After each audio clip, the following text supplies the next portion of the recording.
Bienvenue tous. Welcome to our international press review here on France 24. Today, the story they're all talking about, are they, aren't they? Sarkozy and the top model, Gulliver Cragg.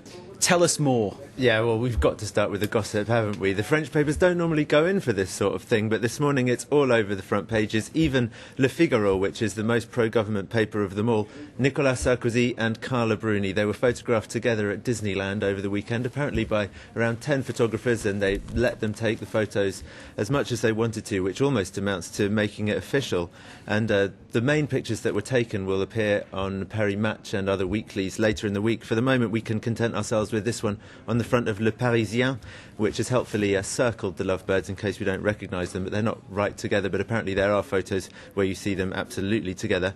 The story is also even on the front of the left-wing daily Libération. It can't resist calling it a fairy tale at Disneyland, but it also can't resist a little bit of moralising, reminding us that Nicolas Sarkozy promised in 2005 that he would not put his private life into the limelight anymore, but then here he is doing it again. He just can't resist peopleisation, says Libération.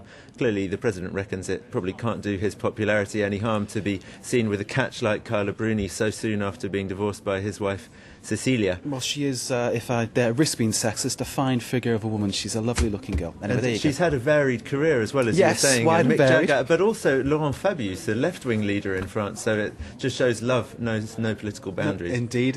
A woman for all seasons, you might say. What's next? On to more serious matters, but staying in France, the donor conference for Palestine is opening today in Paris. As Le Figaro explains, the Palestinian Authority is looking for more than $5 billion in aid for its three-year reform plan. But as the paper notes, no one knows how much rich Arab countries like Saudi Arabia or the Emirates might be prepared to give. And according to the Jerusalem Post, it might not be very much. The paper cites Israeli diplomats as saying that Arab states aren't really all that keen to give too much money to Mahmoud Abbas's Palestinian Authority because they don't want to antagonise Hamas. The Jerusalem Post says this is particularly true of Egypt, which has been trying to improve its relations with its neighbour, Hamas, in the Gaza Strip recently.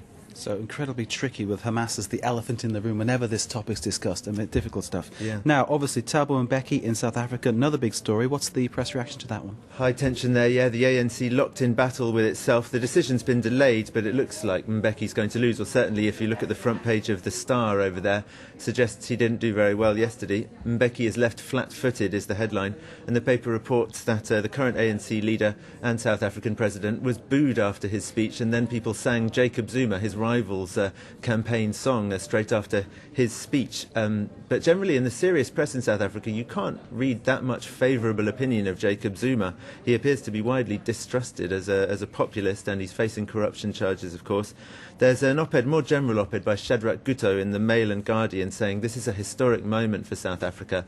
The honeymoon after the end of apartheid is over. The era of innocence is over, it says, and this is a moment that other African countries faced after independence. And he says South Africa ought to learn from those countries' lessons and not allow former liberation fighters turn into kleptocrats, as happened in so many other African countries. Briefly, Gulliver, reaction to Britain's handover of Basra?